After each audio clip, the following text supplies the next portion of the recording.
Man, thank goodness.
Welcome to the HEX Late Show. It's 43OG here with you on a Tuesday evening in Australia, Tuesday afternoon in Europe, and very early on a Tuesday morning in the US. So I'm all by my lonesome today. I'm not sure where everyone is. I know Jex is unavailable. Tangent, don't know. Actually, here's Tangent.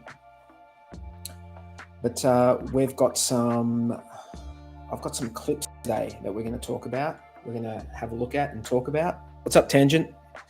Yo, sorry I'm late, and also sorry for my voice. You're good, dude. I've done a partial voice loss from partying too hard over the weekend. Nice. I wasn't sure if you were going to make it or not. Yeah, sorry about that. I'm here. Awesome. So what's been going on, man? Apart from partying on the weekend, have you been keeping up to date with the happenings with all the FTX stuff? I know that there's been like hearings in the US, like politicians talking, asking questions. What are your thoughts on all that stuff? Yeah, reasonably well. I've been able to keep up to date with it. I mean, a lot of the channels talk about it, and I use a website called Crypto Panic that I really like. It's a crypto news aggregator, and so a lot of the time when I tweet out news articles is actually from there, and the feed moves quickly, man. It's like because it's a news aggregator, there's just stuff getting pumped in there all the time. So the latest thing on FTX that came up on there was Sam agreeing to extradition, which I believe is partly because, or it was said that it was because the jails in the Bahamas are so bad that he would prefer to be under the full magnitude of the law in the US than spend an extended time in like rat-infested prisons in the Bahamas. There's probably I don't know, but there might be more sort of abuse happening in the Bahamas. Yeah. You know, the type of abuse that you might want to avoid. Those jokes are already flying around on Twitter for sure. I had a religious instruction teacher in high school who once said that if you're going to go to jail for white collar crime. That's what he told us. I think better advice would be try not to go to jail at all. Yeah, that's the better advice. It's like if you absolutely have to go to jail. Look, I was having a chat. So one of the artists from the event on the weekend, I picked him up from the airport. We went for dinner before his set, and he's from the UK. He's a UK drum and bass artist, and we were talking about the difference between the prisons over there and over here. and it's like prisons in the UK is at least 10 times worse than Australian prisons in terms of, you know, risk of death, risk of physical violence, all of that stuff. So I think Australia like is not too bad for going to jail. Yep. I agree. So I guess my opinion of this is, I just want to say that I think that everyone should try and stay out of jail by doing absolutely, like staying within the confines of the law. That's very important, in my opinion. the punishment of prison starts to get a bit meta, right? Because the punishment is supposed to be a restriction to your freedom, that you are restricted in where you can go, who you can meet with, when. It's a freedom restriction. But then there are these punishments that occur that are unintended, or at least formally unintended, like physical violence, you know, shit food, shit beds, that sort of thing. I think one of the biggest punishments, a part of it in the modern era, is being cut off from the internet. For a lot of people, that would be very, very difficult, right? Like that has become, some of my friends say that they would rather have their water cut off than their internet cut off, and they're being deadly serious. So then if you said, oh, when you go to prison, you won't be able to drink water, that's to try to explain to you how much of a punishment that would be for those people. It would be like, for them, it's so important. It's, you know, they can just drink beer in prison. Yeah. Toilet brew, toilet beer. But the other thing that's surprising is apparently in all prisons in all countries, access to like drugs and stuff like that is actually quite easy. I've been told that it's surprisingly easy to get drugs in prisons. Right. Okay. Richard Hart did a stream this week. Bullshit. Yeah, he did a stream this week. So I've got. I missed it. Who with? Who with? Solo, or was it an interview? Paul Barron. He was interviewed by a guy called Paul Barron. So I've got a clip from that. I did also see he released a tweet that actually had some Pulse update in it. I think there must have just mounting community pressure, where people were like, yo, we just want to hear something, like just tell us any shit, just like. And so he did like a technical update, which I think people are happy with. Like, yeah, people would rather hear something that they don't understand what it is than like literal radio silence. So I think that was a really good step in the right direction. So the next clip just demonstrates how important it is when the community engages in a poll that's put out by people who have streams, who do interviews. Welcome back into Tech Path.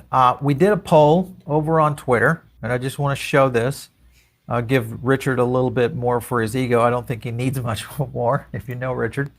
And that is, who would you want on the show to talk about, Bitcoin, crypto, macro outlook for 23? We had Richard in there, not so Mr. Wonderful. Meet Kevin next, and then PBD, the boss. That's, of course, Patrick Bet David. This wasn't even a race, people. And that was 2,300 votes. This wasn't even a race. So that's why Mr. Richard Hart is here today. So I want to welcome Richard Hart to the show. Great to have you on the show. Yo, that's what happens when people engage and click the vote button. You can get Richard onto a stream. So I missed that poll, by the way. I wasn't involved in that poll. With the polls, when people do that, don't be lazy. But I will say, haters will claim bots, and I mean that in a serious way. That haters will actually claim that Richard or Richard's fans used bots to smash that poll. We know that the HEX community is literally that strong. We've seen it across multiple streams. People who have Richard on their streams get engagement that is like X factors, like factors of like multiple factors higher than their usual shit in terms of likes and comments and those chat donation thingos and all that shit. So we know that the community is actually that strong. But I think haters will claim that, especially with how drastically outweighed that result was, people will be like, that doesn't look real. That doesn't look legit. it was only a couple of thousand votes all up, and you and I both know that it's a couple of thousand votes is not hard for the community. It surprises me that, I mean, I was obviously out partying or whatever when that poll occurred, but it surprises me that the HEX community didn't get smashed more votes than that. You would think that that would have gone viral. People would have just retweeted the shit out of it, and it would have just been like massive in like the thousands of votes. Not even sure how soon. Not even sure how soon that happened. Like if it was something that happened immediately, or whether it was out for a couple of days, or how that went down. But yeah, so on that stream, Richard was talking about, you know, a lot of the usual stuff that he talks about, but he did talk about some macro stuff. So I've got a clip from that, and we can listen to sort of like market prediction type stuff. Bro, I'm actually surprised that the Richard streaming didn't pump the HEX price at all. I would have thought if he had jumped on a stream, price would have gone up. That would have just been a prediction of mine. Yeah. I don't know how hard he was just like shilling. I think a lot of interviewed people like probably say, look, dude, just go easy on the shill. Sorry, by the way, can I just clarify? I didn't mean from him shilling HEX and new people buying in. I more meant from the existing community just getting excited that he's finally on a stream and buying the price up internally. But yeah, good point that it could have also been from that of like a shill. I don't mind. I don't mind the indirect path of Richard being on a show, not mentioning anything to do with HEX, and some people who are interested in getting into crypto being like, who is this guy? So it being one step removed. They have to look, they have to go, this guy sounds elite. I want to know who the shit he is. I haven't heard of him before. Look him up in any way. And then immediately, once they look him up, they're going to see HEX. So I think that normally an extra step is a disaster for getting things to happen, right? Because humans are just intrinsically slack. Like, you know, there's if you put one extra barrier in front of them, it doesn't fucking happen, like usually. But in this case, I think it's an acceptable double bounce to get to the result we want. And it's sort of selecting for people who don't mind doing that extra step, because in crypto, good point.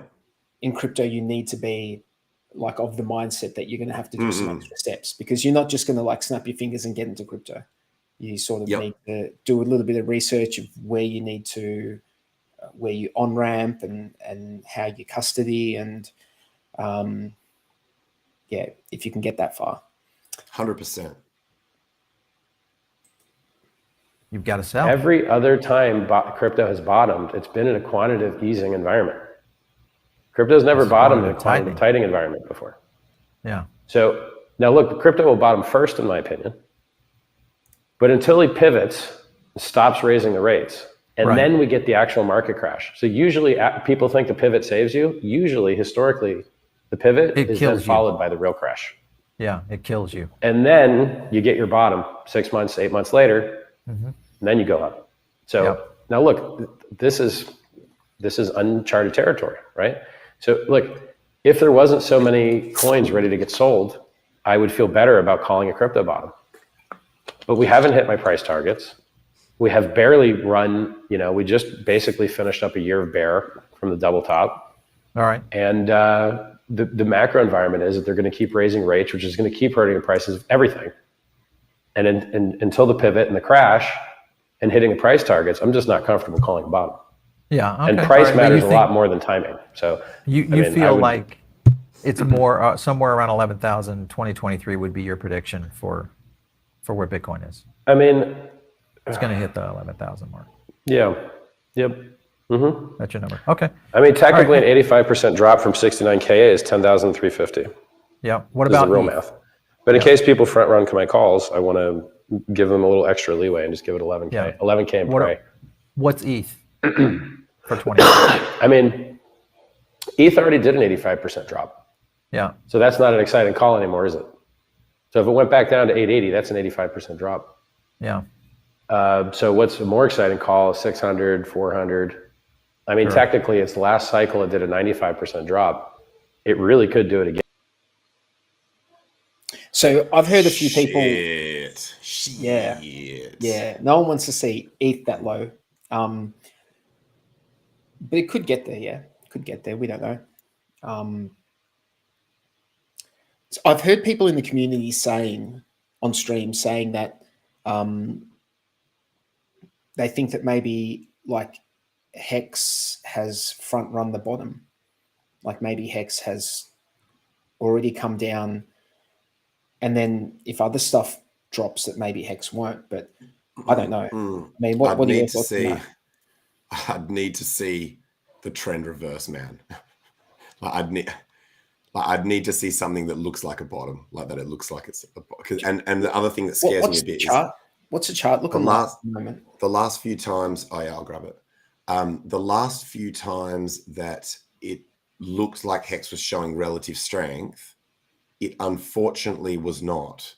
It was just a delayed reaction. So ETH and Bitcoin went down. By the way, the reason I've got this chart and not my usual one, I started getting a MetaMask phishing attempt warning on the domain that I normally go to check the HEX chart, which is like the uniswap.vision thing. It's like, this is a phishing website. And I'm like, oh, I can't be bothered working out whether this is a real, like a false alarm or legit.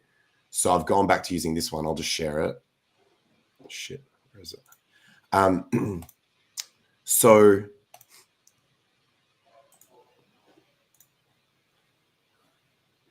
the last couple of times, what's been a bit sad has been that, I'll try and just max this out a bit. Is that good? Yep, that's good. So let's just get this chart like this. So see, I've drawn a double line on this downtrend, right? So this is a downtrend. This is 4-hour candles starting from 26th of October that we've been in this local downtrend. And the reason I've drawn a double line at the top end was that I have a rule that you shouldn't break candle bodies when you're drawing trend lines. So, but there've just been these 2 times here where it's sort of like looked like it was about to break out and then fell back into within the trend.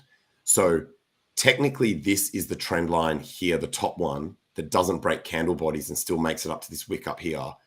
It's the same trend line, but one is just like, one touches more candles or touches more, like makes more contact, but technically breaks the rules. The other one doesn't break the rules, but doesn't make as much contact because it misses all of these highs across here.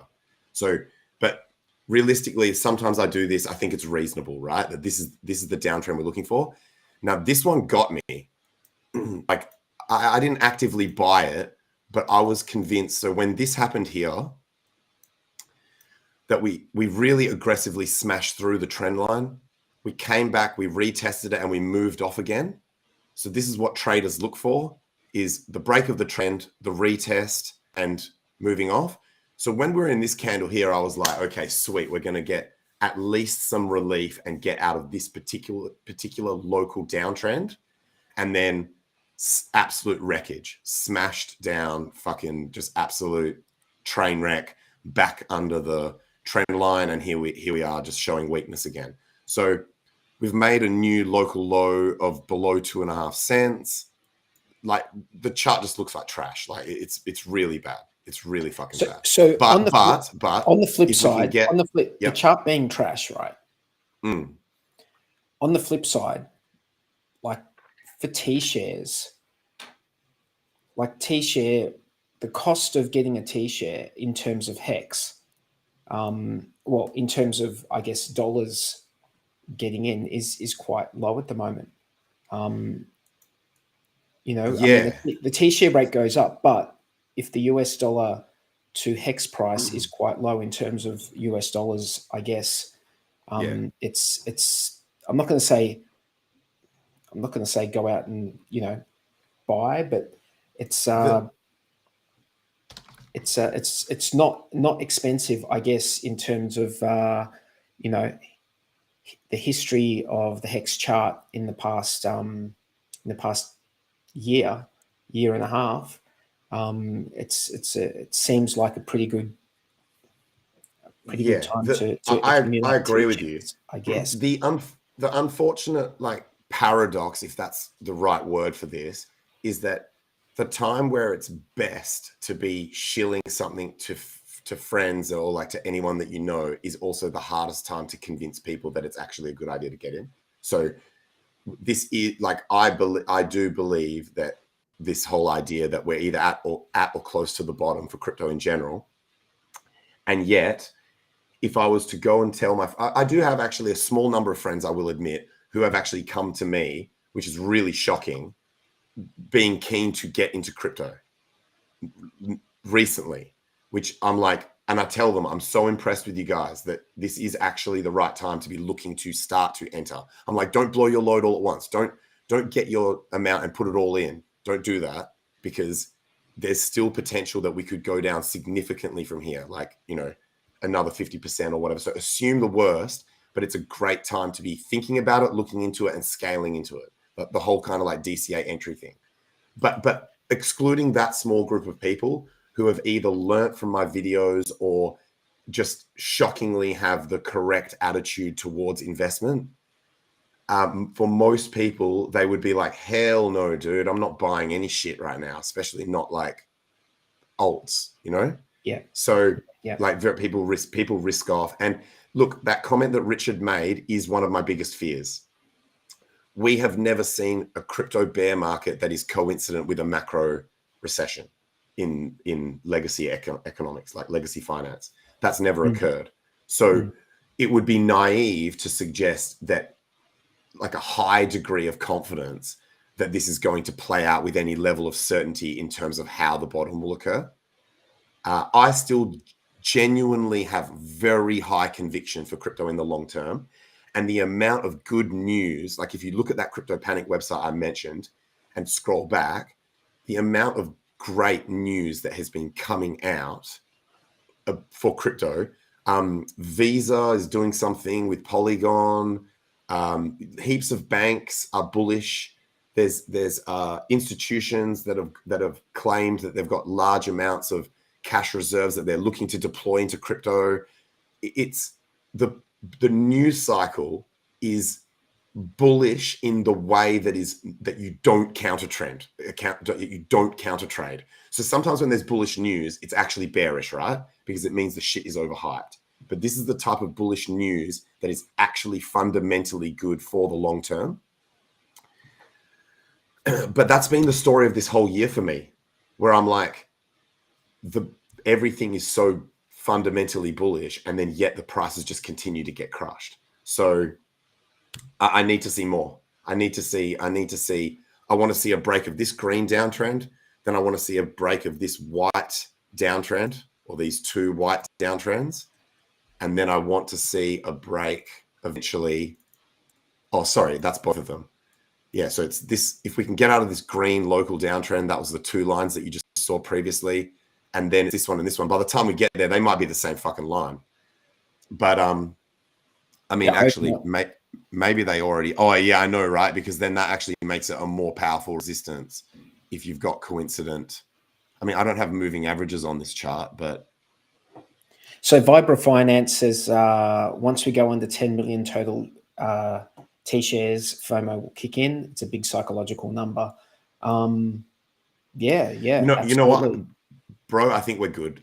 These lines are converging at such a slow rate.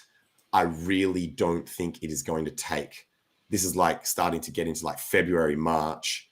I don't think it's going to take that long for HEX to get up above these levels. So I think we'll be able to fight these two downtrends separately. Thank God.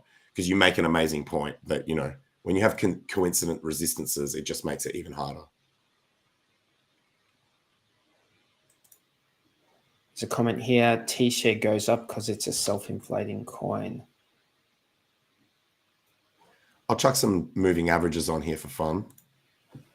Not sure what what Rolando is getting at exactly. T-shares have been deflationary they've been going down. So even though there may be the coin is inflating, HEX inflates, it costs more to regain those T shares in terms of HEX. That's just in the code. It's coded into the contract. So I've just thrown on some moving averages. These are 200-day, 50-day, and 21-day, and so that's what they look like. And if we zoom in, yeah, they will all of those will also be crossed before we have to cross these resistances. So that's actually not looking too bad. That we would just, one like this downtrend, this one, this moving average, this one, then these downtrends, and then this horizontal support resistance zone. And yeah, that's all right. I think it's a long fight ahead of us, and I'd like to start the journey sooner rather than later. Wouldn't we all? No. Apparently, there are still a few people in the community that would love to see the price of HEX go down even further. Bro, I'm serious, man. I'm serious. There are people on Twitter. I know that sounds fucking ridiculous, but there are people on Twitter that every time this conversation comes up, they're like, I actually want the price to go down lower. I would actually like to see the price lower. And I'm like, bro, that is cope. Like, just... I guess these people are of the mindset that they want to back in the truck. Yeah. Some of them, it would fall into three categories, right? It would be like some that sold and want to get back in lower to get an increased stack of number of HEX. And so those people genuinely do want the price to go down selfishly at the detriment of the overall chart and everyone in it, community spirit, all of that shit, all of the disadvantages that come from it. People who are just doing pure fucking cope, and people that are just retarded, that they don't understand the pros and cons of the narratives all getting fucked, like all the narratives just getting absolutely fucked, worse and worse and worse. The longer that we stay down and go down, we're just losing narratives. Or like, look, lots of these narratives are already lost, but it's like how revivable they are, like how the ability to even give me an example them at all. Give me an example of one of these narratives that you're talking about. I guess the main one is like HEX being more resistant to bear markets or just downside price action at all. So that given the locking mechanism, that's been smashed, right?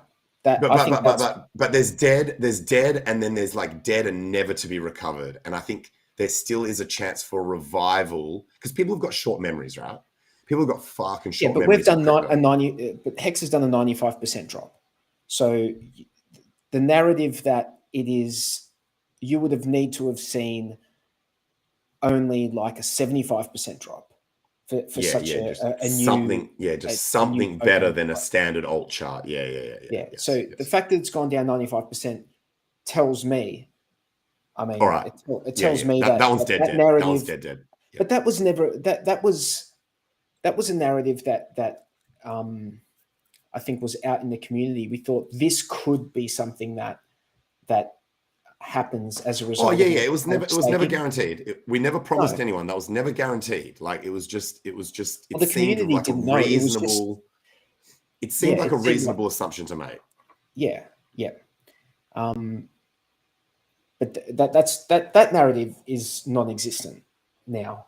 Like it's non-existent because that 95% drop, and it could be more. It could be more. Hopefully it's not, but obviously we do not know. No one knows. The market will let's decide. look. So this is a new low on the daily chart, by the way. So that's bad, right? Like as in every time, the rules. When you're making new all-time highs, it's bullish. When you're making new all-time lows, and I know this is not technically an all-time low, but I'm talking of this cycle, right? So I should call it a cycle low. So we're making new cycle lows when I'm talking about like the macro cycles, like the macro crypto cycles. Making a new all-time low new cycle low is bearish as fuck. That's bearish. So yeah, it's that's right, isn't it? Yeah. Look, sorry, wrong. If we're going to talk about I'm wrong. narratives, Oh no, I was right. Because the narrative that is not, I guess, can't be broken, is the narrative that if you stake your HEX, do a native stake with the HEX contract, you cannot sell that. It stops you from selling before that commitment has been met, unless you're willing to eat a penalty. And you will, and if you meet your smart contractual agreement and serve time, you will have more HEX at the end of that period of time, because that is hard coded into the contract. Yep. So that narrative can't be broken. That is, it's something that's outside the scope of price up, price down. It's, you will have more HEX if you stake it natively, and at the end of that, you serve your time. That is 100% can't be broken, that narrative. Yes, yeah. Fortunately, that actually, I won't say 100%. I would say, as far as I, it would require a black swan. It would require either a collapse/failure of Ethereum itself, the smart contract platform that HEX is built on top of, would break that narrative, obviously, but it would break everything. Or some kind of bug in the HEX contract that went unseen for 3 full years of flawless operation, which is just like, every day that passes, that is more and more unlikely. Or let's say quantum computer threat would be maybe more likely than that.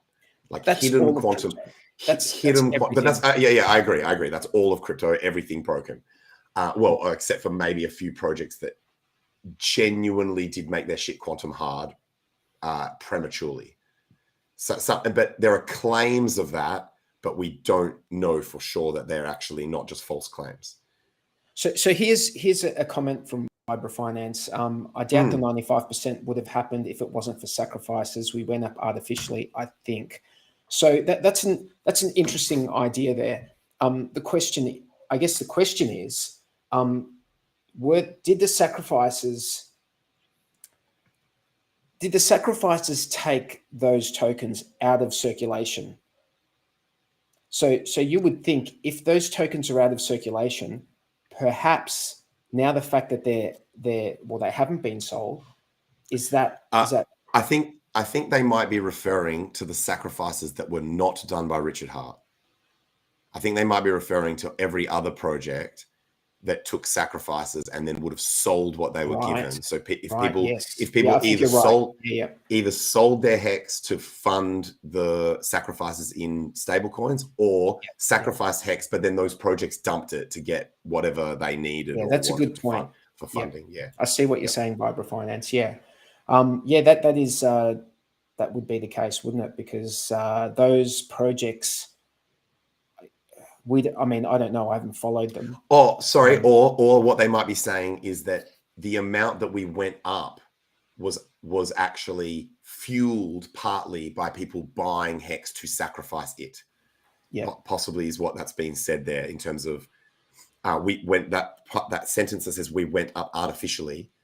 So it's probably a combination of one of those three things. The two things that I tried to extract out of this comment, and the one thing that you were talking about that you thought the comment was about. It's probably a combination of those three things are all probably credible factors. Yeah. This comes back to something that I always say, is that these markets and systems are too complicated for people to assign simple narratives to what is happening or what may happen.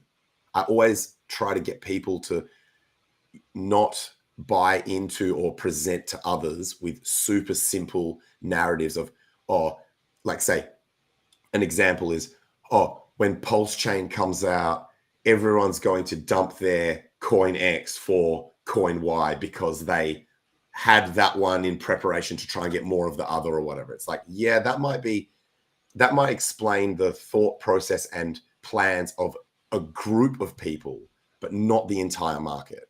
So, and also I've noticed just anecdotally, when there is a widespread belief or understanding in the community of what they think's going to happen, and case in point, a lot of people thought that when the HSI auction started, that the price of Hedron would just go nuts and probably make all-time highs, because they thought people would go out and buy Hedron and then go, and that would have, there would be buyer pressure on Hedron and the price would go up. So a lot of people in the community thought that was going to happen, and it hasn't played out that way. So what I have noticed is, that's just one example, but what I've noticed is when there's a widespread belief in the community, it doesn't play a lot of the time it doesn't play out like that. It almost goes it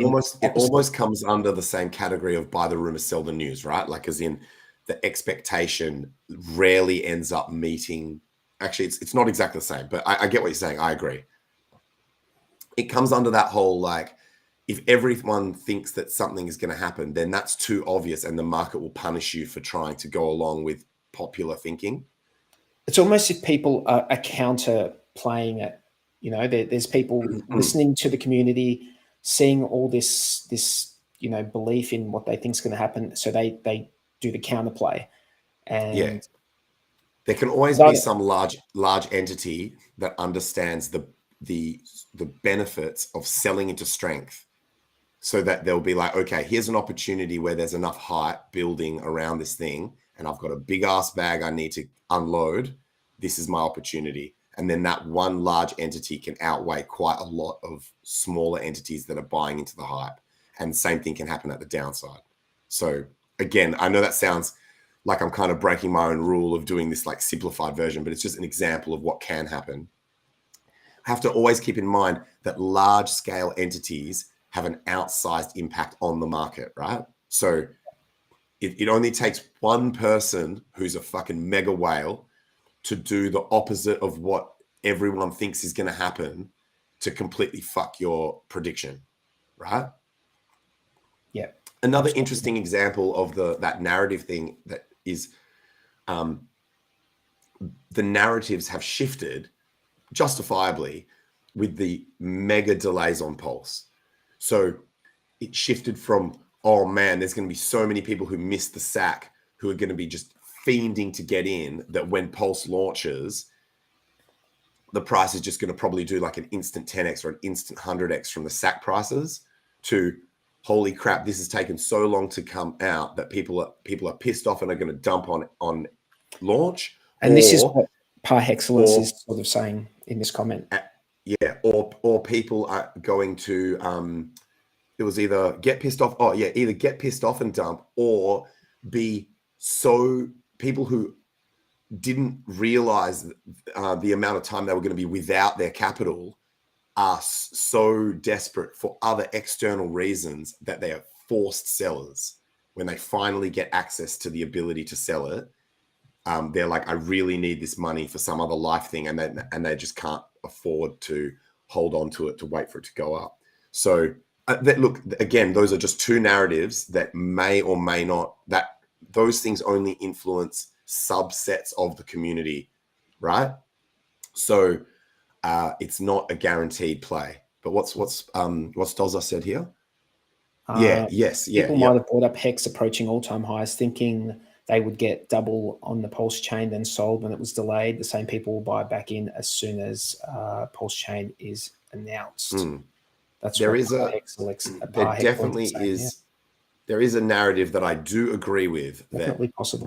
When we see something that is like firm PulseChain stuff, I think that should have a positive impact on the HEX price. Just in it's indirect, but it's like it's enthusiasm based. It's just like community uplifting based. There's no direct link as to why that would push the price up, right? Or actually, there is one that if people are like, okay, in terms of the snapshot, which is, it's not really a snapshot, it's just the fork date. So when PulseChain now launches, it's a fork. it always was a fork of system state. So when it forks, I thought it was a snapshot. I thought it was a snapshot of system state and a fork of the BSC consensus. No, it was never. It was never. There was never a snap. There was never a snapshot. It was always going to be coincident that the. Where's Jexa? This was Jex's cross to bear at the time. No, Jex's not here. No, because I remember you guys talking, like discussing this back in the day. Because the only time I was ever wrong about it was when I had an argument with Eric Wall on Twitter, because he was saying it's a fork of BSC. And I was like, nah, bro, it's definitely a fork of ETH. And we were both correct, because I was right about the system state and he was right about the consensus algorithm, or the loose basis for the consensus algorithm. But ultimately, there was never a snapshot date that was independent. Richard, even at the time, said that even with the original structure of how PulseChain was going to launch, the launch of the mainnet and the snapshot or the balance transfer was a coincident event that were going to happen at the same time. Well, I'll defer to you experts about this. I'm just saying what I thought I'd heard, but that's clearly not correct. So wait. So you heard that there was going to be a separate snapshot, like a snapshot. The snapshot was going to happen independently of the fork. No. Back in the day when it was still BSC, I thought that it was like a bit of both. I thought that it was, but that's, it's neither here nor there now. So let's given that we're on the topic, let's have a look at Richard Hart's tweet, which was. Oh, that's a good point, man. Now the discussion is non-existent, because regardless of what it was before, now it's definitely, because it's ETH and ETH. It's the ETH consensus and the ETH system state. So it's definitely a fork. Yeah. So the tweet was PulseChain update, working on mods to Lighthouse, prerequisite for Beacon Chain Explorer, similar to what was done to make Prism work with our larger integers, which don't fit in their standard unit slots. Also more AMM fix. Unless you're a dev, it's all gibberish. Let's try and decipher this. We're not devs, but let's try and decipher. I think I have a better idea of the large integer part of it, because the way Solidity works, as far as I understand, or the way this code works, is not, you can't have decimal places, and because there's so many more units in PulseChain. Good point. Or so many more Pulse tokens. I think this is in reference to that, that they have to alter the code accordingly, so that it all, everyone gets the right amount of tokens exist on the chain. And there's AMM fixes, so that's probably referring to PulseX, which is going to be the automated market maker. And when I say going to be,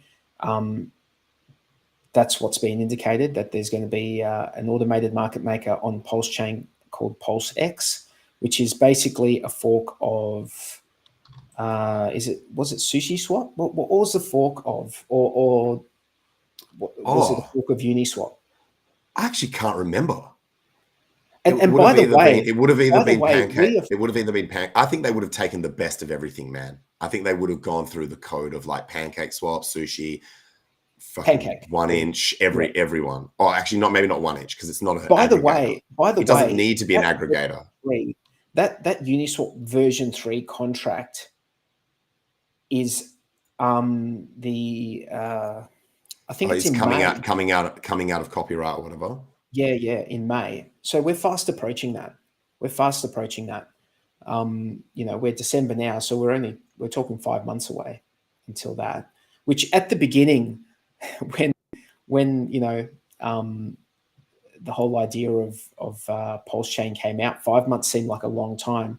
Now 5 months doesn't seem like that far away. It's like we'd all take 5 months, man. Be like, is it coming out in 5 months? We'd all be happy with that, I think. I know this will sound like a very extreme statement because time period wise, these are different orders of magnitude. But I mentally have started treating PulseChain a bit like I did with the Mt. Gox things, my Mt. Gox claim, where with Mt. Gox, after it had been more than about maybe when it was between 18 months and 2 years, I was like, fuck it. I'm just gonna mentally pretend like this is never happening so that I'm not getting upset about it all the time. And it served me well because for the next 7 years, I was like not even thinking about it. Like I did a really good job of getting out of my mind. And I'm kind of doing the same thing with PulseChain where I'm just like, fuck it, whenever, like when it happens. So that then when it does happen, like, by the way, Mt. Gox coins, I actually am getting them back. I should have updated everyone. It looks like we're going to be getting them back in July of 2023.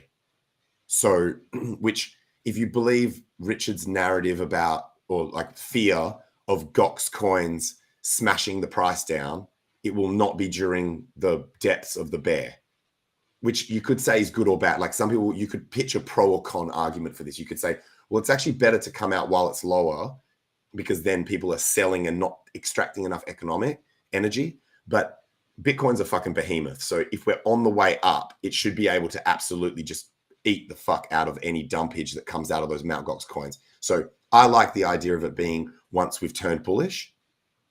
And we might be only just coming up off the floor at that time anyway. So the prices might still be low.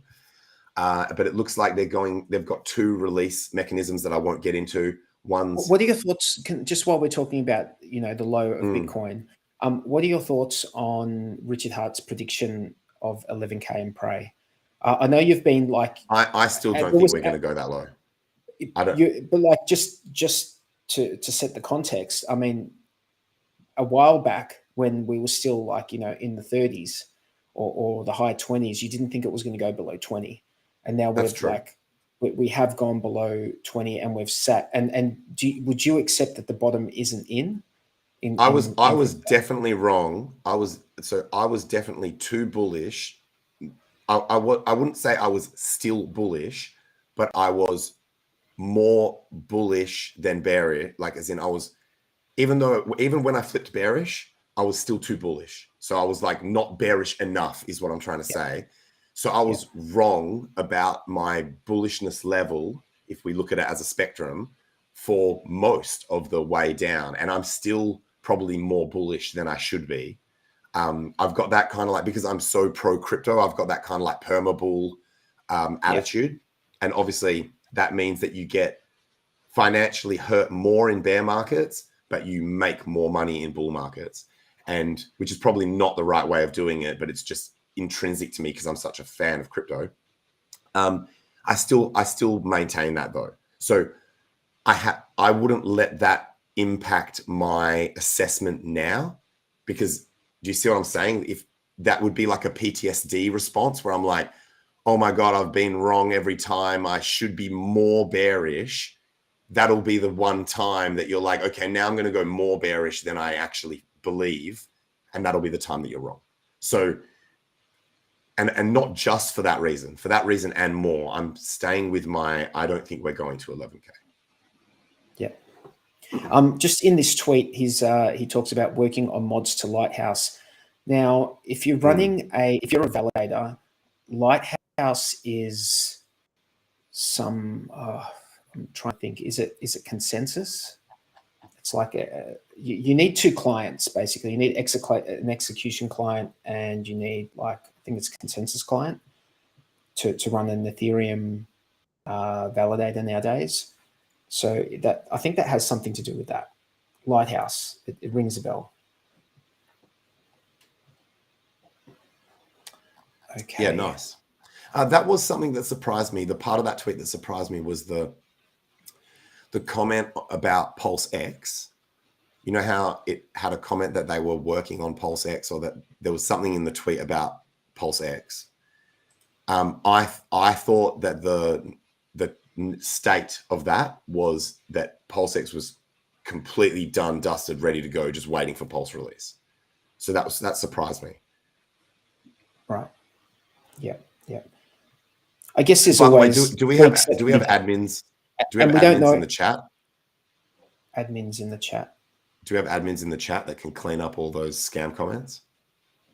I can't see any scam comments here. Oh, it's just like dating sites and stuff. It's not crypto related. Oh, right. It doesn't matter. It doesn't matter. Our audience is smart. No one's going to fall for that dumb shit. What else have I got? Oh, just going back to that FTX stuff. There's a US politician. I think his name's Tom Emmers. And I've just got a clip of him talking. And this is one of those things that you don't usually hear this sort of stuff coming out of a politician's mouth, but it's nice to see. It's nice to hear this sort of stuff out of a politician's mouth. It shows that like some level of understanding or education on DeFi. So let me just play that. Fortunately, the immutable characteristics of public blockchains that some people would care not to understand in this committee allowed the crypto community to reveal Sam Bankman-Fried's fraud, and the on-chain public record will assist law enforcement moving forward. I encourage my colleagues to understand Sam Bankman-Fried's con for what it is: a failure of centralization, a failure of business ethics, and a crime. It is not a failure of technology. I've worked across the aisle since I came to Congress, so the future of crypto reflects American values, the same way the internet does today. For the most engaged members of Congress on crypto policy, the FTX collapse reminds us of why we care so deeply about this technology. Decentralization is the point. Yeah, it's nice to hear a politician say decentralization is the point. Yep. It really is nice to hear that. Because I heard a lot of politicians just talking nonsense. Cynthia Lumnus is also on that camp where I would have been fine with a single voice within these hearings, whether it's a witness or a politician, like a Congress or Senate person or whatever. A single voice is all it takes, so that if someone watches it, they hear that one voice of reason. Because then if someone goes and says, okay, well, I've heard arguments on both sides of this, I'm going to go and look into it. It gives them a balanced starting point for their research. And then they will find out the truth, which is that this was not a failing of blockchain and decentralization, right? So if this had happened years ago, where the politicians and the witnesses were all just like anti-crypto stuff, it would be bad, or it would be worse. Really, in my opinion, two really good things have come out of this. One is this idea of there's no such thing as bad publicity. That means that the amount of airtime that crypto is getting from that FTX collapse may end up being worth it in the long term. It has really smashed, like crypto has been like crypto, like has been headlining news for a while because of this, and motherfuckers getting their coins off exchanges. Those two things in terms of long-term fundamental benefit to crypto. There's another one as well. Awareness and self-custody are both. What's up? What's number 3? What's the hat trick? Complete the hat trick. Oh, let's complete the hat trick. So previous to all this stuff going down, SBF was working on regulation and law and putting forward. Oh, true. So now that guy was involved with that, like, with lawmakers and that sort of stuff, I would have thought that gets thrown in the trash. Like, it's not credible, because anything they bring forward, it's like you're bringing forward stuff that was like someone who's getting tried for fraud, like SEC violations. So what that means is that sort of leaves the door open for guys like, BitBoy, who's on that same trajectory of, wanting to put forward. And I haven't read or the Luminous Chillibrand bill thing that they're doing, that bipartisan. I don't know about that thing. But, those two are doing a thing which is reasonable, like sensible crypto regulation. Because she got orange pilled. She got orange pilled by her son-in-law. Specifically talking about Cynthia, she got orange pilled by her son-in-law and just has been like very level-headed about her approach to crypto ever since. So That's quite good, Yeah. bro. So it would The be one good I wanted to see say. the door. So does that make the hat trick? I think that makes it. Absolutely. Yeah, absolutely. I was going to mention specifically to do with what you're talking about.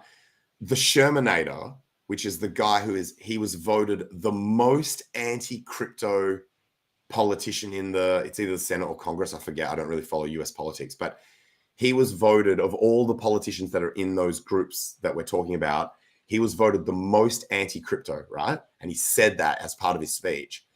But then he also said, I strongly urge all of my peers, like my political peers, to make absolutely sure that this bill that SBF was proposing does not get through, that was going to basically allow that guy to have like a crypto monopoly. And he was like, we have to strike it down. We have to strike it down. Preferential treatment. And he was basically also saying it was an alliance basically between the SEC and FTX that was going to be beneficial to both of them and worse for everyone else. And so that's the one thing that has come out of his mouth. So he's urging people to not ever allow that bill to go through. So this is the enemy of my enemy is my friend situation, where I'm like, holy shit. When this dude opens his mouth out, I'm already shaking my head and doing the face palm shit.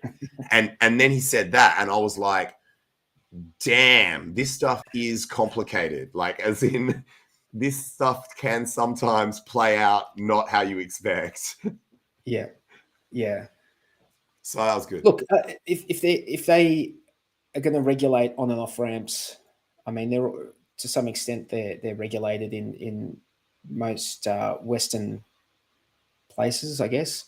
But they really have to take a step back when it comes to DeFi and understand what the possibilities are for DeFi before they misstep.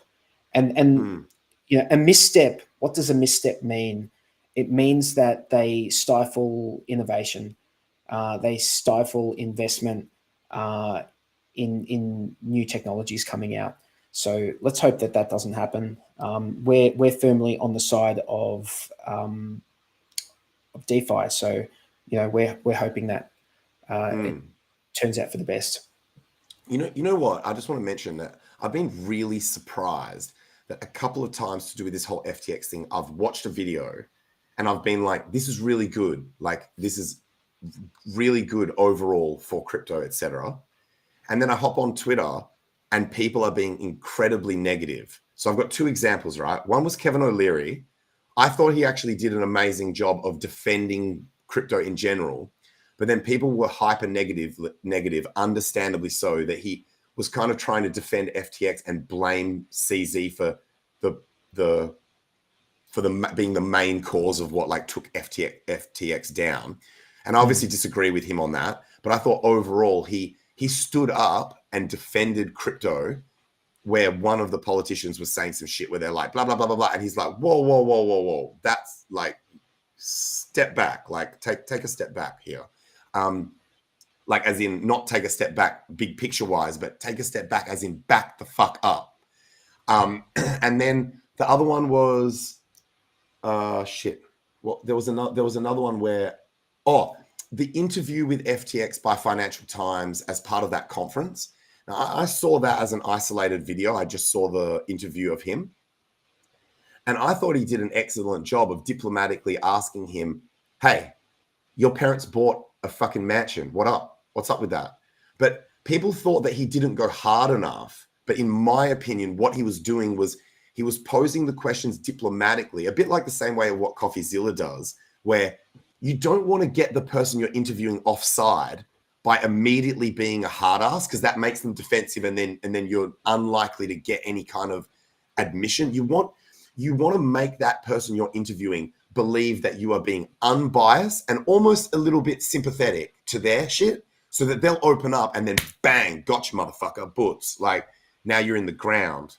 So I thought that was, people were being unfairly harsh on that Financial Times interviewer. I thought he did an excellent job of asking these leading questions. And then every third or fourth question was basically like a kill shot, where he'd be like, what about this? What about this? What about this?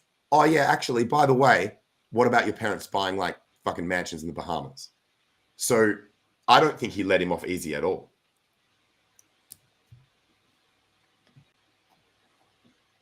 Yeah. So what else have we got this week? Have you got any topics that you want to discuss, mate?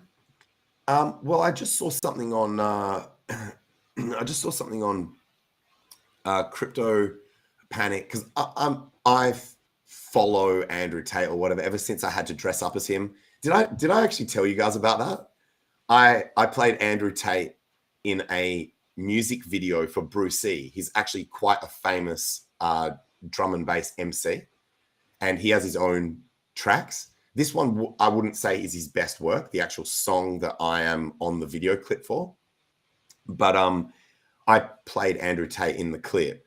So I follow Andrew Tate and stuff like that. And I'm of the opinion that I won't throw out everything that someone says just because they say one thing that I disagree with, no matter how strongly I disagree with that one thing.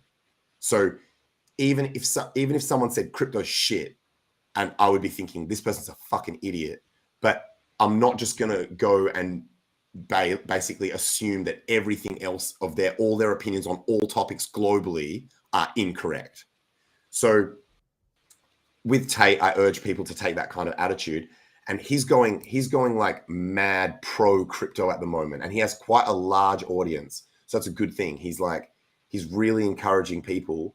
He's like the narrative of, if you start scaling insensibly now, you are going to be not having to work for the rest of your life once we go into the next bull cycle, is his kind of I'm paraphrasing his approximate stance on crypto, which is really good. Anyone that's pro crypto with a large audience has got to be a good thing.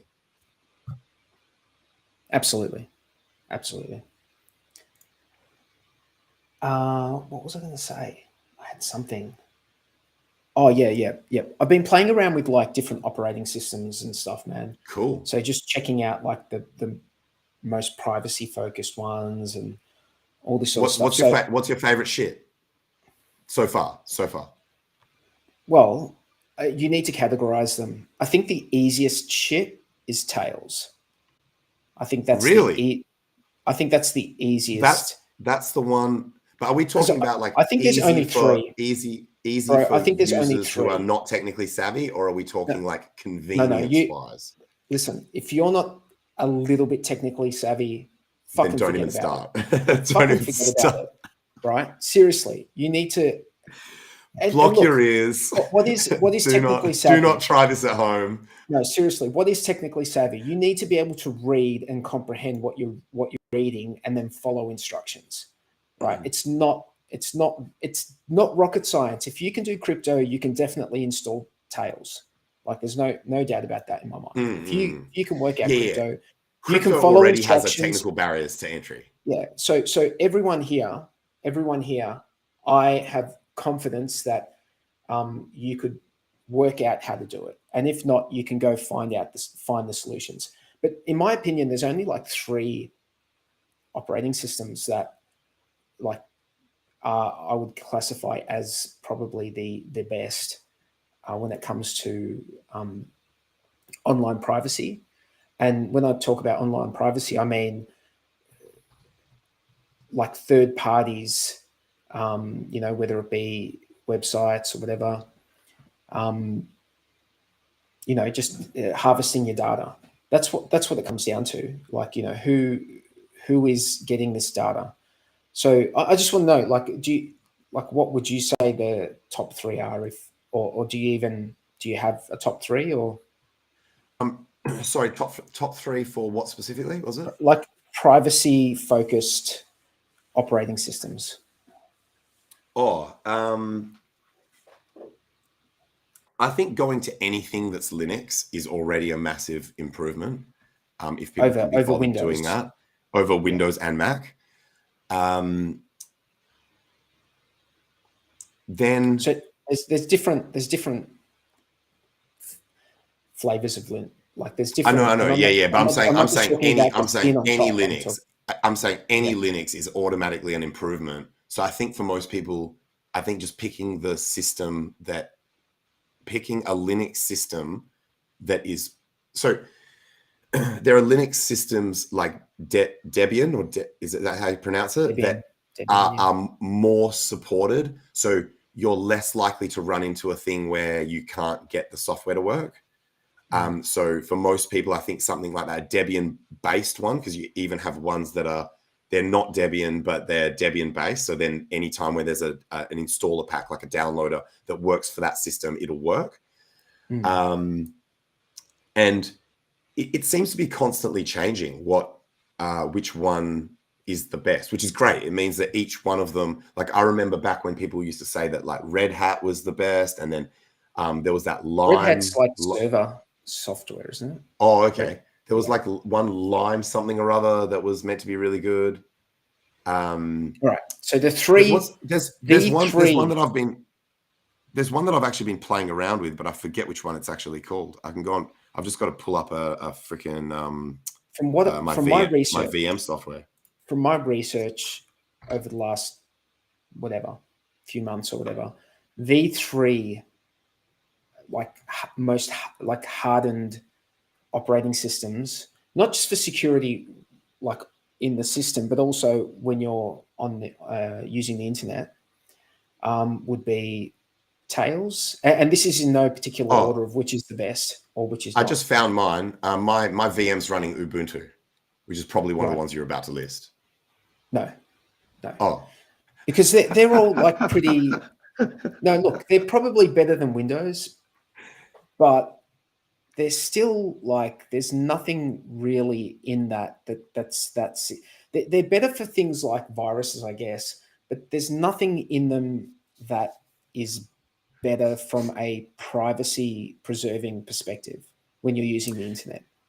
Can I mention something about viruses actually, which I think is very true, so the example is that for a long time, there was this narrative going around that Mac devices couldn't get viruses, which everyone at the time who's like, anyone not a retard, like anyone who was computer savvy at all, knew that must have been a false narrative. But people believed that shit. And the reason for it, which is the actual point I was going to make, is typically people who write viruses, malware, Trojans, exploits, they want to go for maximum impact. So they will target the operating system that is most popular.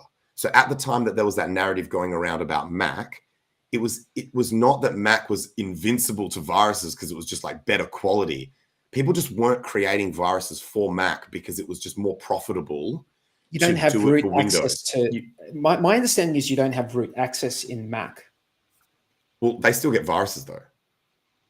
Okay. Like as in, I'm not a Macs absolutely get smashed. At the time, I think it was just because people weren't writing them for Mac because it just wasn't as impactful. So I think Linux comes under that thing now. There's not as many people trying to exploit Linux because they won't get as much impact for the effort that they put in to create the virus or the exploit. So just be aware of that. Yeah, that's a good point. And I believe that to be true. I guess what I'm focusing on here is online anonymity. And you can't really have it. You can't really fully have that. It's sort of like very difficult. We were talking about fingerprinting last week, and that relates to this. But there is a question here that I think is Linux virtual machine a good idea for using crypto? Okay, so this is sort of complicated stuff, but this is the way I see it. You're going to run a virtual machine inside another operating system. That operating system can see what's going on in that virtual machine, and your virtualization software can see what's happening in that virtual machine. So it all depends on those two factors of how secure that you're going to be making that virtual machine. If your base operating system is not anonymous, or you're using a virtualization software like VirtualBox or something, I mean, these things have bugs. Windows has bugs. There's always CVEs for Windows all the time. So I'll tell you. I mean, my personal opinion is that is sort of not the way I would look at like online. Like if you want to try and be anonymous. That's not how I would go about it. But not that virtual machines are a bad idea, but there are specific operating systems that are focused on this sort of thing. And like, sorry, go on, and then I'll list my three. I was just going to say, I'll give you why I'm using that VM. It's not because I think it's going to give added security. It's because it just annoys me that every time I install the Monero wallet on a PC, it throws up all these fucking virus false alerts, like false positives or whatever. Well, I don't know for 100% that they are false positives, but it does throw up virus alerts. I believe they are false positives, and it annoys the shit out of me. So I just created a VM with a Linux install to put just specifically to put Monero wallet on, so that then I'm not getting those virus warnings coming up all the time. And if it is a virus, it's contained within that silo. That's the only reason. I wasn't doing it thinking that it was going to give me added privacy or security or any of that shit. It was literally just that reason. Yeah. So the three, and once again, this is sort of like, there's a technical barrier to these. I think of the three, Tails is the easiest, but the other two are Cubes OS and Hunix. Those three. I have used Cubes and I have used Tails. I haven't used that last one that you said. The last one sounds like it's Hunix. Sounds like a joke. Sounds like a joke. Yeah. So Hunix uses, it's like virtualized environments. So they're sort of sandboxed. Okay. So yeah, it's and it's not easy actually. Like Hunix is like a friggin' pain in the ass, dude. Like don't start out. Like if you want to have like something that's reasonably secure, reasonably anonymous, you're probably going to go with Tails. But because that, in my opinion, that's the easiest. You just flash the image to a USB and off you go, and install like off the USB. So you need to be able to boot. You need to be able to boot to that USB on your system. What about? I might get back into Tails. Actually, it's been a while since I've used it. What is your opinion on the Web3 wallets? Have you got any updated opinions or whatever? Have you been? I've got to admit, I've been really slack, man, because I've been so busy. I've just stuck for the purpose of me just getting shit done quickly. I'm still on MetaMask, just using a different RPC for Ethereum, but I want to get into using these other wallets, either Block or Rabby or Internet Money Wallet. The thing about Block is you can only install it on a Chrome-based system, so you can use it on Brave.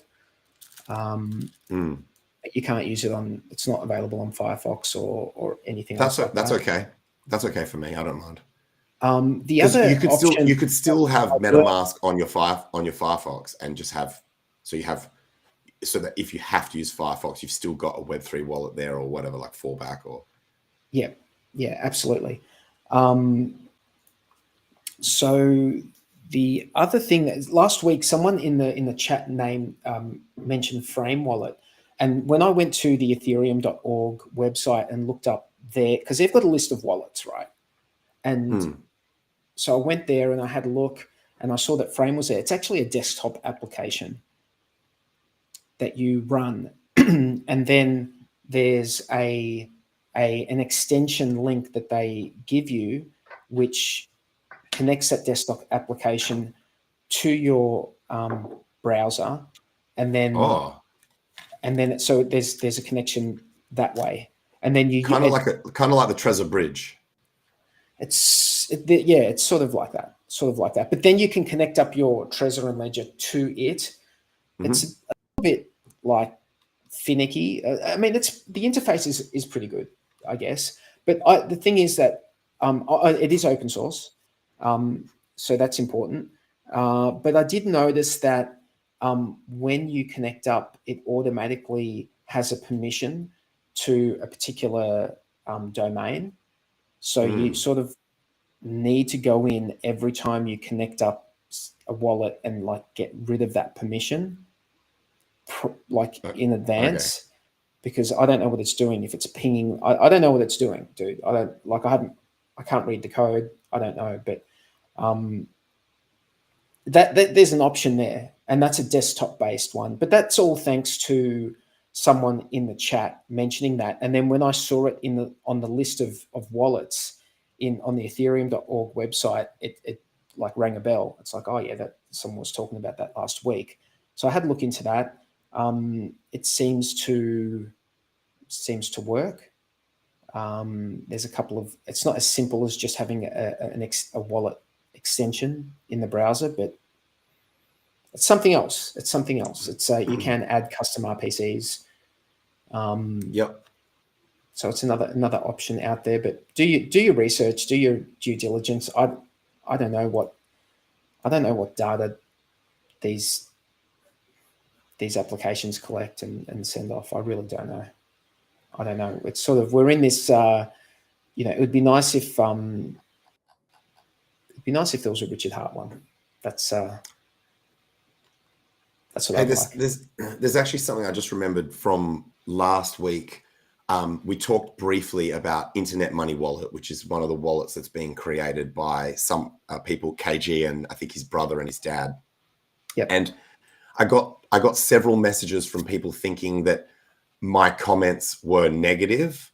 Like, so they were DMing me being like, why are you like shitting on Internet Money Wallet? I like it, sort of thing. And these are people that I interact with quite frequently in the HEX community.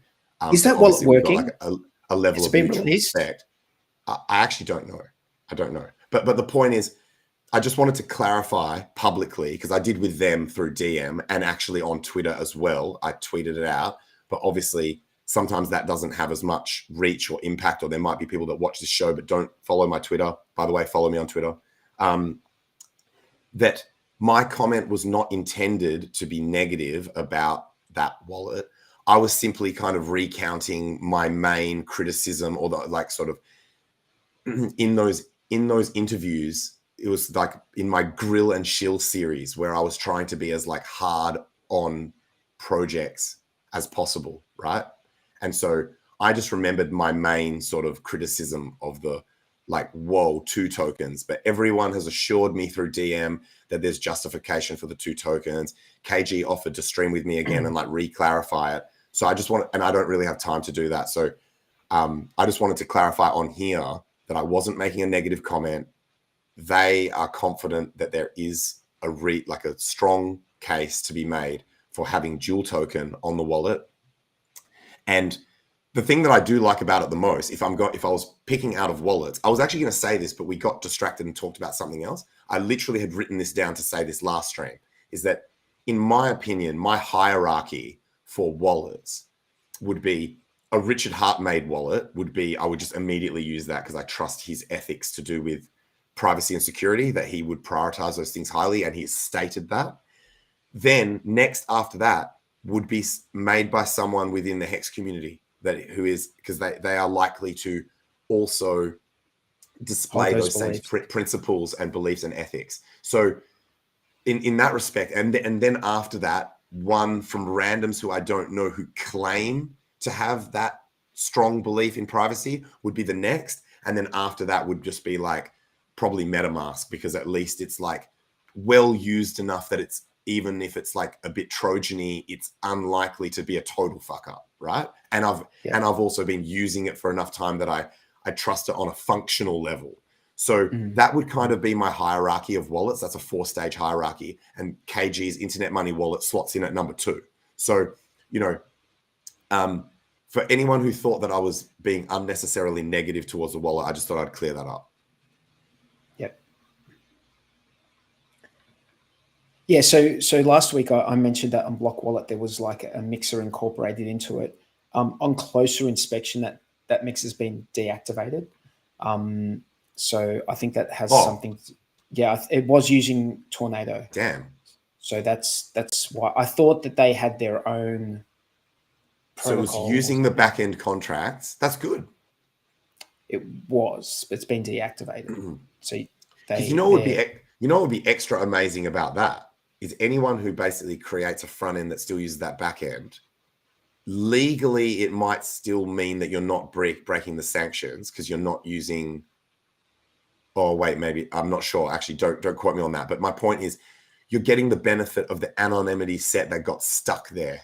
You know how there was some funds that got stuck where people were too scared to touch it because it meant that you could be like mega fucked.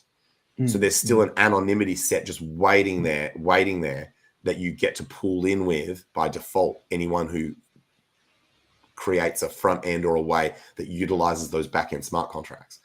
So I could be wrong, but I think it's still accessible via IPFS. I could be wrong. No, I think that's right. I'm not sure. But like Richard said, of all the things that you want to like mess around with, US sanctions is not in that list. No. Like it should be at the top of the list of things that you do not fuck around with. Yeah, absolutely. Yeah, man. So we've sort of covered a few things. We're sort of waiting for this Pulse launch. I don't think it's going to be before Christmas, but when do you think something's going to start coming out? Like, oh man, it's not normal. It's not normal to get that update. Like we got that update, but that's not a normal thing. That's a good point. That's a good spin, actually, is that if Richard, and I always take what Richard says at face value because he's never lied in the past, and I don't believe he has any reason to. So if we take his shit at face value where he said, you guys have given me PTSD now for giving updates because of how harshly everyone reacted to my update that didn't come true. So now I am no longer going to give updates. For him to give any kind of update at all could theoretically imply that he's actually has reasonable confidence that he's not going to get his head bitten off for it. So, i.e. launching soon. Well, there's different types of updates. There's a prediction of when it's coming out sort of update, which I think he should steer clear of that. But then there's just updates like what are they doing right now? Like what are they working on? What are they doing right now? And those sorts of updates I think are great because it keeps us engaged. It gives us something to talk about.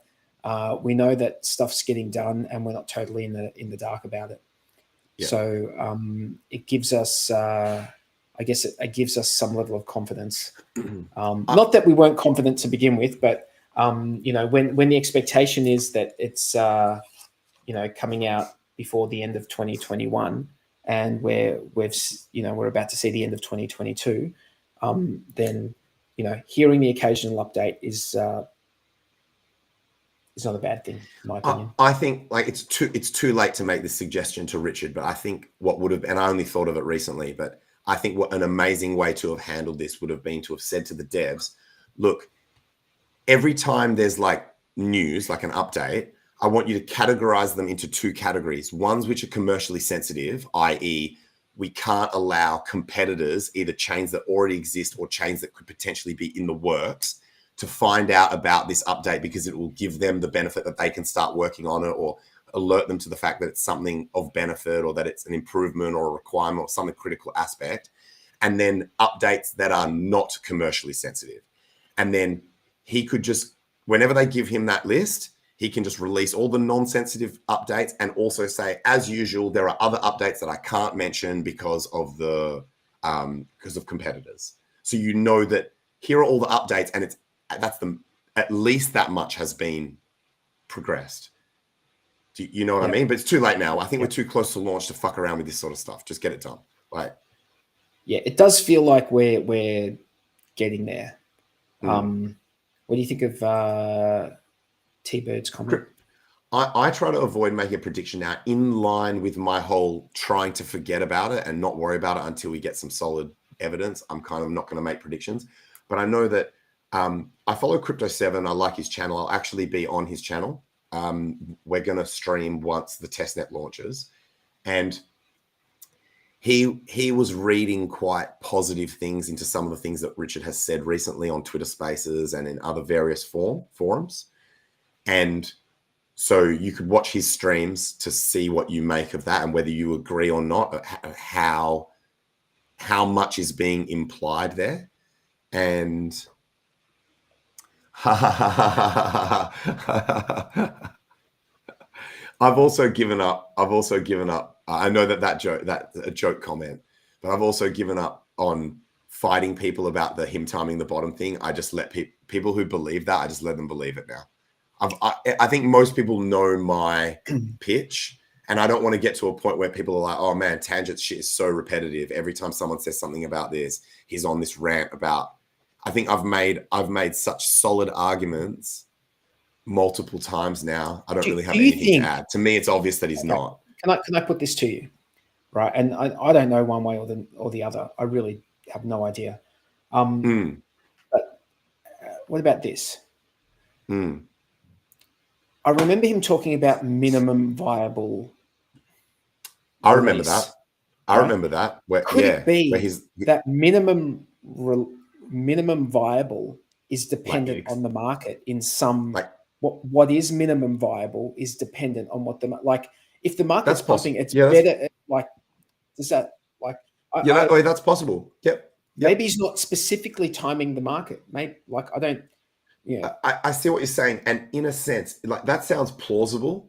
And then technically, if that's the case, that he's got a dynamic list of what is minimum viable, then technically that is a form of timing the market, because where he believes we are in the cycle, if that is influencing any aspect of this launch, then I would concede that counts as timing the market. One of the problems for me becomes, but it's a gray area. It's sort of gray because gray right now he might be like, well, there's no need at all to rush. If we're just grinding, we're grinding the bottom, then it's not a rush. I want this. I've got this list of things that I want. Other than the community just getting increasingly agitated. I don't think that's going to make any difference, dude. I think it does. I think we could get Richard claims that he cares deeply about what people think of him. As many knots as we like. I think he is going to have he's going to have his standard of what he wants to launch something as, and it has to meet. It has to have the check boxes need to be ticked. And even if that's after the bottom, it might be after. Maybe shit's not ready after the bottom because he's got his checklists of what I think Richard Hart actually has an incredibly unique combination of being what we call in Australia thick-skinned. I don't know if they use that globally. It means water off a duck's back, resistant to people's criticism would be the generic way of saying it, while also caring about what people think of him. Now, that sounds contradictory, right? That sounds like a paradox. But I think Richard actually does fall into that category where he has proven himself to be very tolerant of people being negative towards him publicly, while also demonstrating a genuine care for his image and what people think of him, particularly people within the community, people that have supported him or the people that are on his team, right? Like Team Win. So yeah, that was the only comment I was going to make in relation to what you're talking about of whether or not. So I think it's like there's a balance going on there. He definitely wouldn't allow people's whinging for him to release a product that is not to his standard. He's strong enough to resist that temptation, but I don't think that it is going. I don't think these complaints are falling on deaf ears. Is also my comment. Does that sound reasonable? I think so. I think he's aware of the sentiment for sure. The other problem that I face with this whole timing the bottom fight that I'm having against people is it's going to be very difficult for us to prove who was right about it because there's no real metrics. Because so the timing the bottom argument, I think so dumb, man. It implies this is what it implies. Shit's ready to go, completely ready to go right now. Yes. And he's just waiting, right?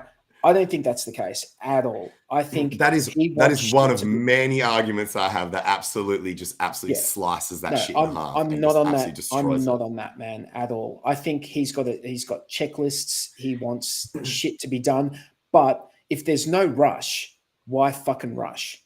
Like, Wait, also, that would mean that tweet because they're basically calling him a liar. That tweet that he just said about the update of what they're working on, that would have to be a lie, because the thing has to, like you just said, the thing has to be ready to go, and he's just waiting to pull the trigger on the market. So now he's lying about updates, being like, "Oh yeah, we're working on this thing," just making shit up. Like, he wouldn't fucking do that. It's just so dumb, man.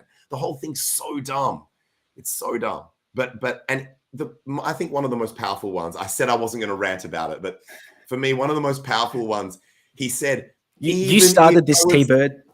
Even if I was timing the bottom, we're close enough to the bottom.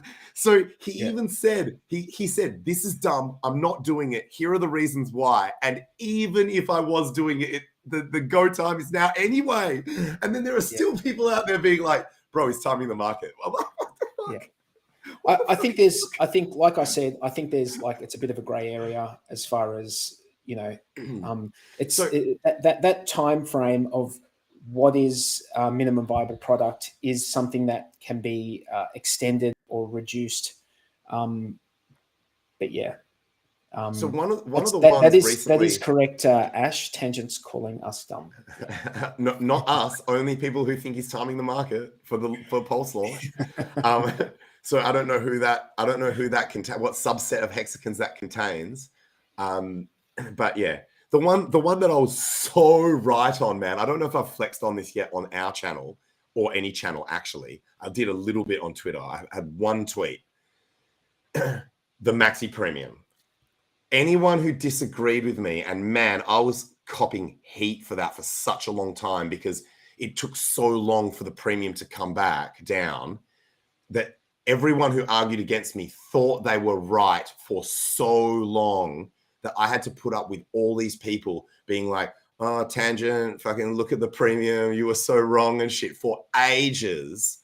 And I've now been vindicated. I was fucking right. All the people who argued against me were fucking wrong. So wrong. So wrong. I just told everyone for the entire time. And I didn't have many people. Not everyone was on the same, like, I remember when that argument was happening, that I was sort of somewhere in the middle where I thought, that was fair. Yeah, that's fine. I agreed with you. The thing that you at least agree with me fundamentally that these premiums are not guaranteed, that they can swing, right? Like, absolutely, and I also like nothing in the market is guaranteed. You had descriptions of what, like, a premium, like the way you described it was like fucking spot on, dude. Like, you described them like perfectly, the way, like, what a premium was, and I can't remember what words we were using, but the way you described it was spot on. And like to do with underlying value. Underlying value. Yeah, absolutely. The way you described it was spot on. Having said that, like, people who swapped HEX for Maxi, they are still like, they're still up as far as there's still a small premium. I think it might be like 4% or something. But remember that we had a premium that was like over 100%. Oh yeah. Like, so, it went nuts. It went to 2.42 HEX or something. I don't know where it's sitting now. It's like nuts, bro. It was nuts. Remember, I scaled out leading up to 2.0. So I scaled out going towards a 100% premium. Yeah. And people thought I was an idiot because it kept going up higher than that. Like, it kept, like you said, it went to 2. But obviously what we're talking about is HEX ratio. Yeah. Obviously, the longer time goes on, the more it diminishes how accurately you can just use the HEX ratio. But ballparking it, it's fine. That's what I was saying. That was one of the problems that people had, was because everyone started ballparking it at the start as just the ratio to HEX, because it was a fair assumption. That was a fair assumption at the start, when the underlying value had not deviated far from 1.0 HEX. And that was part of the problem, was that people didn't realize that was a limited assumption for this model. And so people just kept running with that and wouldn't listen to me when I would explain to them what the difference was. And as that deviation started to occur, they just became more and more wrong in the premise of their argument. So it became a shit show, but for various reasons. But yeah, you're right. So people were like, dude, you shouldn't have sold. It's going to the moon or whatever. And I had actually zero maxi by that point. I'd completely scaled out. And my plan was to scale back in around, once the premium came significantly back under where I scaled out. So but then I was the busy and didn't, luckily. The premium now is 1.35. Is that on the website? That's the website. Dex Screener, 1.35 hex. That's not premium. That's the ratio to the hex price. Yeah. So if you go on, if you go to the actual maxi, if you go to the maxi website, it actually has the properly calculated premium. I think it's about 4% now. So people that thought I was an idiot scaling out at like 100% gain, what's the website? I could buy back in now at 4% up. Maximus 4% now at the website. Yeah, it's and we actually fired some questions on Twitter about what is and isn't included into those premium calcs, and they're actually done correctly. So the team burn, when the team tokens were burnt, when Maxi was burnt as a part of the team, when team launched or whatever, I don't know the exact details, but some Maxi was burnt. That is also factored in. So this is the correct premium, correctly calculated. And I think the last time I looked, it was about 4%. Where is it on this website? Go.maximus.cash or something. I think it's go.maximus.cash. Go.maximus.cash. But careful, it might load up your wallet. Dude, please. As if I have a wallet on this system. I just thought I'd warn you just in case. Thank you. I appreciate it. Oh yeah, so it might not actually let you even look at the site without connecting a wallet. Okay. Let me just look. I'll attach a burner account to this shit. Maybe if I go to the dashboard. Oh yeah. Yep. I need an address. Hang on. Let's have a look. Oh, just smash any 4.2% premium. There we go. Boom. So that was over 100% premium at one stage. Correct. Yeah, so me accidentally not scaling back in because I was super busy at the time ended up being the best thing ever, because now I can get it for even less than where I was going to scale back in. I was going to scale back in like maybe 20-30% premium. Now I get 4. So, which is brilliant. That's fucking dope. Yep. And anyone who argued against me, reverse wrecked.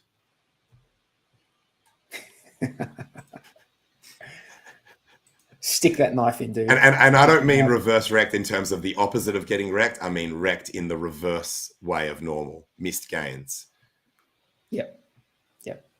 Gotcha. And I probably wouldn't even, and I know I'm not gloating that hard here. I'm not flexing that hard on it, but I probably wouldn't even be flexing at this level if I hadn't copped so much relentless abuse on Twitter. People just posting the same shit over and over again on my shit, commenting on my stuff, tweeting at me, being like, now what's up? Now what's up, bitch? Now what's up, bitch? Take a look at the premium, bitch. Now what's up, bitch? Well, guess what? Now what's up, bitch? Like, that's how, that's like, what's good, son? What's good? Now you have. I think that's a fair policy. If the harder that people come at you should be proportional to the harder that you're allowed to say, I told you so, which is probably why Richard Hart gets away with a lot of fucking guns blazing level taking down haters and flexing on his correct calls, is because when people come at him, they come at him hard. Yeah, they do. They certainly do. So that the interesting thing is with Maxi, because there's the underlying value is constantly going up due to the stakes. At this point in time, with a 4% premium, you're not far away. It's a matter of time before the underlying value goes over that, overtakes that 4%. So we're only 8 months in. We're only 8 months into Maximus, 8 months and 4 days. So it's really a judgment call. I mean, could it go down further? It certainly can. It certainly can. Anything's possible. It can go into discount, which was actually one of my points in those earlier discussions. I was like, these things typically cycle. So people were arguing against me, saying the premium's not going to go down. Their feeble minds couldn't even comprehend the idea of it ever being in a discount. If that happens, it's going to break their world. Like, but anyone who's looked at like anything that's ever had a premium / discount, look at GBTC, all these things. GBTC was the example I was giving at the time, saying, look at GBTC. People believe that thing would never go into discount. But people genuinely believe that would never go into discount. And part of the problem was the same as what happened with Maxi. An extended period where it's always in premium, people just have recency bias and they're like, this thing's never going to, that age-old mistake of, this time it's different or this time it's not different, however you want to word it or whatever. But basically the recency bias. And then the day that it goes into discount, that's when they are like, oh, these things can go into discount. Oh, shit, I didn't realize. So like you said, this could go down further. It could go into discount. Some of the other perpetuals are actually already in discount. I remember, I think Deci was. Deci was in discount. They're all very close to 1.0 at the moment. So I think Deci might be the only one at the moment out of the 4 that's in discount. I think the other 3 are in small premium, like small. And in fact, sorry, I won't even call it premium because that small amount above 1.0 might actually be within ballpark, within correct of what the gain of the in the increase in underlying may have actually. Yeah. So they might actually be in discount even if they're over 1.0 hex. But look, the point is they're all around the 0 mark. They're all within a few percent of their underlying value. And so like Deci could theoretically be a good buy. Look, I think retrospectively, people are going to look at these, crypto prices in general, but particularly the ones where you can calculate underlying. That was also one of my points at the time.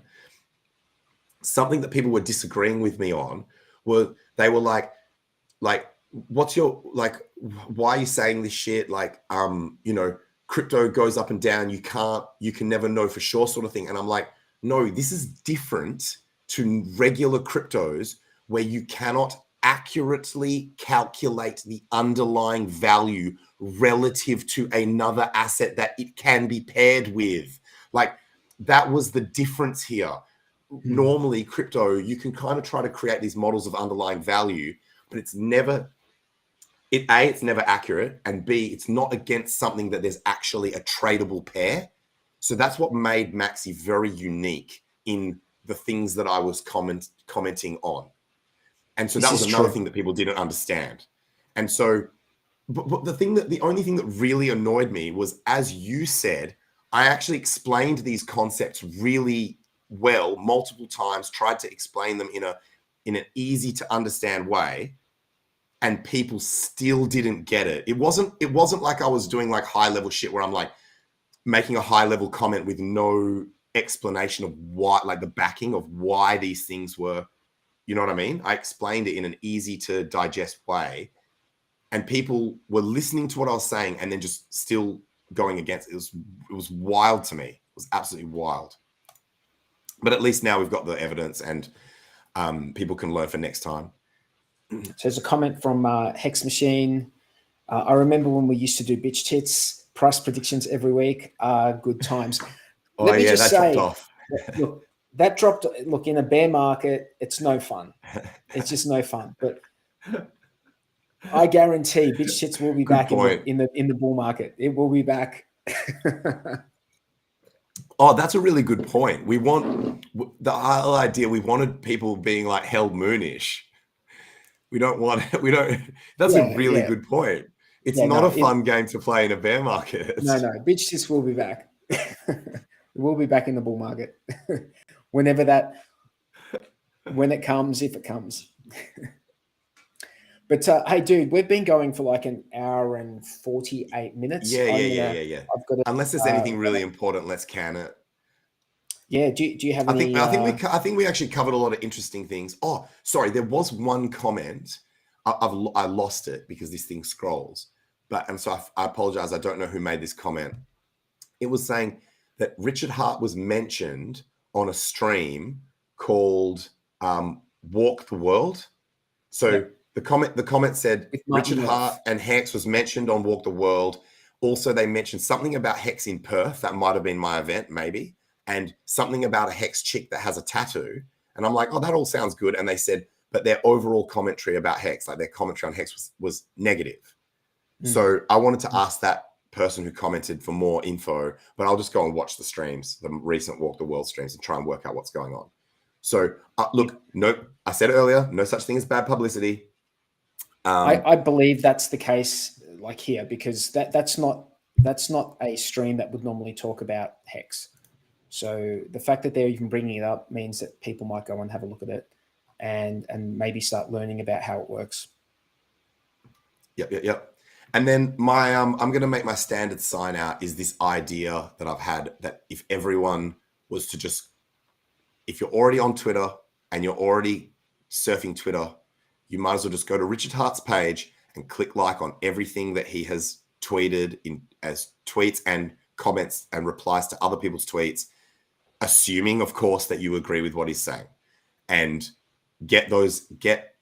pump that algorithm specifically in that forum. Absolutely. Go do it, guys. Go do it, guys and girls. All right. Well, thanks, Tangent, for coming on this week. I would like to extend a big thank you to everyone in the chat. You guys are why we come back every week to do this. We appreciate your comments, and I guess that's all from us this week. We'll see you next week on another episode of the HEX Late Show. Hell yes.